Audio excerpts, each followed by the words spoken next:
বলেন তো বাজান জাহান্নামের শাস্তি ঘটেছে না ঘটবে?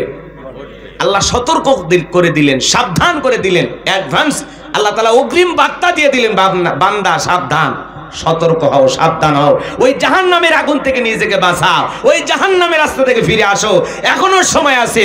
আমি আল্লাহর গোলামিতে লিপ্ত হয়ে যাও, গোলামির মাধ্যমে নিজেকে পরিবর্তন করো, আমি রবের গোলামি করে জিন্দেগিটা কাটায়া দাও। কথা বলেন ঠিক কি না?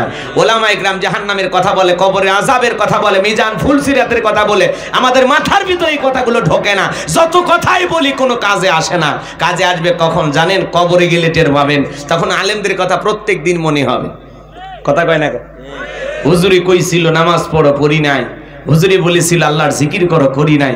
হুজুর বলেছিল ইসলামী আন্দোলন করো, করি নাই। হুজুর বলেছিল কোরআন সুন্নাহ দিয়ে জীবন সাজাও, সাজাই নাই। হুজুর বলেছিল রাসূলের আদর্শ মানো, মানি নাই। কথা বলেন না কেন? আমি একটা উদাহরণ দেই, আপনারা বিরক্ত হবেন না তো? কষ্ট পাবেন না? আচ্ছা, মাছ মারার জন্য আপনারা পুকুরে কি ফেলেন? জাল। জাল না ভাই, একটা বাঁশের লম্বা কঞ্চিতে ঝুলায় না, ছিপ, বড়শি, এই তো বুঝছেন? আচ্ছা ঠিক আছে, বড়শি। এই যে যেটাতে খাদ্য থাকে ওইটার নাম কি? বড়শি। ওটাই বড়শি। আর লাঠিটা? ছিপ। আচ্ছা ঠিক আছে, আমরা বড়শি ধরি পুরোটাই, ঠিক আছে। আচ্ছা, কিছু খাবার দিয়া একজন ব্যক্তি মাছ মারার জন্য পুকুরে কি ফেলাইছে? বড়শি ফেলাইছে। তো মনে করেন এই পুকুরের মধ্যে দুই দল মাছ, একটা ভালো মাছ আর একটা মন্দ মাছ। ধরেন ভালো মাছ তারা আলেমদের মতো ভূমিকা পালন করে বলতেছে, এই খবরদার, যে খাবার দেখতেছে সেটা খাবার না, এটা হলো ষড়যন্ত্র। তোরে ধরার জন্য একজন লোক বড়শি ফেলাইছে, টপ করে খাবার খাবি, জপ করে উপরে তুলবে, নিয়ে আছাড় মারবে, বাড়িতে নিয়ে যায়া একেবারে তোর চামড়া উপরে যা আছে ওইটা কি বলেন আপনারা? আষ্টে আষ্টে ওইটা ফেলাইয়া টুকরো টুকরো করিয়া ঝাল মশলা দিয়া পাতিলে রান্না করে আস্তে করে খেয়ে ফেলে দিবে। সাবধান, অতএব ওই খাবারটা খাস না। তখন মন্দ মাছেরা বলে, হ্যাঁ আমাদের না খাওয়ার ওয়াজ কইরা আমরা চলে যাব, আর এই সুযোগে তুমি খাইবা, তা হবে না। তখন ওই ভালো মাছের কথা না শুইনা এই মন্দ মাছগুলো যখন টপ করে খাইছে, উপরে থাকা বেচারা বড়শি টান মেরিয়ে তুলে মারছে একটা আছাড়। যত লাফালাফি করে তত বাড়ি মারে। দেখেন না, এই যে বাজারে যে মাছ কাটতে দেন, যে মাছটা লাফালাফি করে ওদের কাছে খাইটিয়া থাকে না, বড় একটা খাইটিয়া দা মাথায় দেয় একটা বাড়ি, রুই কাতলা বলেন মরে শেষ। কথা কোন ঠিক কিনা? এই যে উপরে উঠে ফিটানটা শুরু হয়ে গেল, এরপরে বাড়িতে নিয়ে যায় ওপরে যে আষ্টেগুলো ছিল, কথাকে বোঝা না, চামড়া যা ছিল সিলে শেষ। এখানে ফাঁকাতে নিয়ে খালি এরকম ঘুষতেছে। মাছটা কান্দে, ওর কান্দনার কেউ শোনে না, এ কান্দাকাটি করে। এরপরে যে আপনার স্ত্রী এরে বটিতে নিয়ে কি করে? আদর করে না, মাথাটা আলাদা করে, ফেসেটা আলাদা করে, চাকা আলাদা করে, পেটি আলাদা করে, কুইরিয়া সুন্দর করে ঝাল মশলা দিয়া একেবারে ফাঁতিলে তুলে আগুন লাগায়।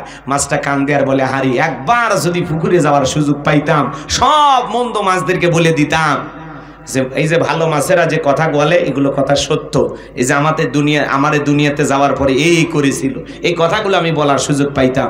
বলেন তো বাজান, ওই পাতিলের মাছ কি পুকুরে যাওয়ার আর সুযোগ পাবে? কবরে থাকা ব্যক্তি কি কোনোদিন উঠে যে বলতে পারবে ওলামায়ে কেরাম যা বলে যা সত্য? খবরদার, তোমরা আর বেনামাজি থাকো না, সুদ খাইও না, ঘুষ খাইও না, জিনা ব্যভিচারী করো না, কোরআন সুন্নাহর বিরুদ্ধে অবস্থান নিও না, রাসূলের আদর্শ মানো, ওলামায়ে কেরাম যা বলে সেই কথাতে আমল করো। বলেন তো কবর থেকে কোনো ব্যক্তি উঠে এসে এই কথা বলার সুযোগ কি পাইছে? না। এই জন্য বাজান উদাহরণ দিলাম, কিছুই বুঝলেন না তাহলে কিন্তু সমস্যা।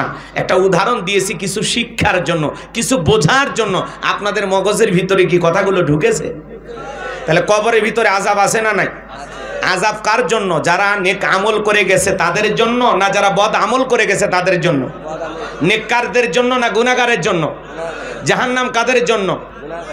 হ্যাঁ, এই যে বোঝা লাগবে। আল্লাহর অবাধ্য, নাফরমান, বেঈমান, যারা শয়তানের ধোকায় পড়ে, ওয়াসওয়াসায় পড়ে মিসগাইড হয়েছে, ভুল পথে পরিচালিত হয়েছে, বিপদগামী হয়েছে, তাদের জন্য জাহান্নাম। আর যারা সিরাতুল মুস্তাকিমের প্রতীক হয়েছে, আল্লাহর দেখানো পথে চলেছে, রাসূলের রেখে যাওয়া আদর্শ মোতাবেক চলেছে, ওলামায়ে কেরাম যেভাবে নেক আমল করতে বলেছে সেভাবে আমল করেছে, এই মানুষগুলোর স্থান হবে জান্নাতে। কথা বলেন ঠিক কি না? তাহলে এখন আপনি জীবন সাজানোর দায়িত্ব আপনার। ভালো করে বোঝার চেষ্টা করবেন বাজান গো আমার। আমি গুনাহগার যে কথা বলতে চাচ্ছিলাম, ওই জাহান্নাম বড় কঠিন জায়গা। সেই জাহান্নামের আগুন থেকে বাঁচার জন্য আমাদেরকে নেক আমল করা লাগবে। আমলের বিকল্প কোনো রাস্তা খোলা নাই। এই জন্য বাজান গো আমার, ওই জাহান্নামের আগুন থেকে বাঁচার জন্য মালিকের গোলামি করার দরকার আছে না নাই? রবের গোলামি করার দরকার আছে না নাই? আল্লাহ রাব্বুল আলামিন আমাদের সবাইকে তার গোলাম হওয়ার তৌফিক দান করুন, কোরআন সুন্নাহ মোতাবেক চলার তৌফিক দান করুন, পাঁচ ওয়াক্ত নামাজি বানায়া দেন, দ্বীনের বুঝ দান করেন। একটু জোরে বলেন আমিন। আল্লাহ রাব্বুল আলামিন বলেন, ইয়াউমা তুকাল্লাবু ওয়ুজুহুহুম ফিন্নার। সেদিন জাহান্নামের আগুন দিয়া মানুষের চেহারাগুলোকে পুড়িয়ে ওলট পালট করে ফেলা হবে। ওই জাহান্নামের আগুনে মানুষগুলো পুড়তে পুড়তে যন্ত্রণায় ছটফট করবে, কান্নাকাটি করবে, আর ডেকে বলবে ইয়াকুলুনা ইয়া লাইতানা আতা'নাল্লাহ ওয়া আতা'নার রাসূলা। জাহান্নামীরা আফসোস করে বলবে, হায় আফসোস, আমরা যদি দুনিয়াতে আল্লাহকে মানতাম, রাসূলকে মানতাম, আল্লাহর দেখানো পথে চলতাম, রাসূলের রেখে যাওয়া আদর্শের পথে চলতাম, আল্লাহকে মানতাম, রাসূলকে মানতাম, তাহলে আমাদেরকে এইভাবে জাহান্নামের আগুনে জ্বলা লাগতো না। তাহলে জাহান্নামীরা কি বলবে? ইয়াকুলুনা ইয়া লাইতানা আতা'নাল্লাহ ওয়া আতা'নার রাসূলা। তারা আফসোস করে বলবে, হায় আফসোস, আমরা যদি দুনিয়াতে আল্লাহকে মানতাম, রাসূলকে মানতাম। ভালো করে বোঝার চেষ্টা করবেন। রাস্তা দিয়ে বের হয়ে যাবে, ওই জাহান্নামের পানিটা যখন চেহারার সামনে নেবে, চেহারাটা ঝলসে যাবে, দিকের গোস্তগুলো খসে খসে পড়বে। ওই জাহান্নাম বড় কঠিন জায়গা। দরিয়া নামে জাহান্নামীদেরকে এমন একটা খাবার দেওয়া হবে, যে খাবার না পুষ্টি যোগাবে, না জাহান্নামীদের ক্ষুধা মেটাবে। যেমন পৃথিবীতে একটা খাবার পাওয়া যায়, প্যাকেটের গায়ে বদনাম লেখা থাকে, ধূমপান মৃত্যু ঘটায়, ধূমপান ক্যান্সারের কারণ। এরপরে মানুষ খায়, বিড়ি খাইলে কি ক্ষুধা মিটে যায়? দেহের ওজন বৃদ্ধি পায়? কথা কয় না ভাই। মানুষ তারপরেও কেন খায়? কথা বোঝেন নাই? এই দরিয়া নামে যে খাবারটা জাহান্নামীদেরকে দেওয়া হবে, দরি, এই খাবারটা হলো এরকম, না পুষ্টি যোগাবে, না ক্ষুধা মেটাবে। কথা কি বোঝেন নাই? বিড়ি খাইয়া, সিগারেট খাইয়া কোনো লাভ হয় ভাই? মানে 8-10টা বিড়ি খেলে দুপুরে খাবার খাওয়া লাগে না, এরকম কি হয় কখনো? যতই খান, এটা একটা নেশা। যারা পান করে মজা পায়, টানে টানে তৃপ্তি আনে, খায় আর উপরের দিকে ধোঁয়া ছাড়ে, আসমানে ঠেকলো নাকি? আছে না নাই ভাই? আর যারা বিড়ি সিগারেট খায়, দেখবেন শার্ট গেঞ্জি এগুলো পড়তে পড়তে খইসালা হয়, আর যদি পাঞ্জাবি শার্ট খেইসালা হয়, ভিতরে হইছে আটা সালা। কথা বলে ঠিক খেয়ে না? এরপরেও খাই, মজা পাই যে। আবার কেউ কয়, হুজুর খান নাই তো, খাইলে টেনশন মুক্ত। আমি বলি, আমি তো অনেক টেনশনে থাকি মাঝে মাঝে, তো একটু খাইয়া দেখবো নাকি? কয় হুজুর খাইয়া দেখেন। আছে না এরকম? তো আমার ভাইয়েরা, আমি আপনাদের উদ্দেশ্যে বলতে চাই, জাহান্নামীদের কিভাবে শাস্তি দেওয়া হবে, কত ধরনের শাস্তি দেওয়া হবে, যদি আমি আলোচনা করি, 2-3 দিন আলোচনা করি, শেষ করা যাবে না।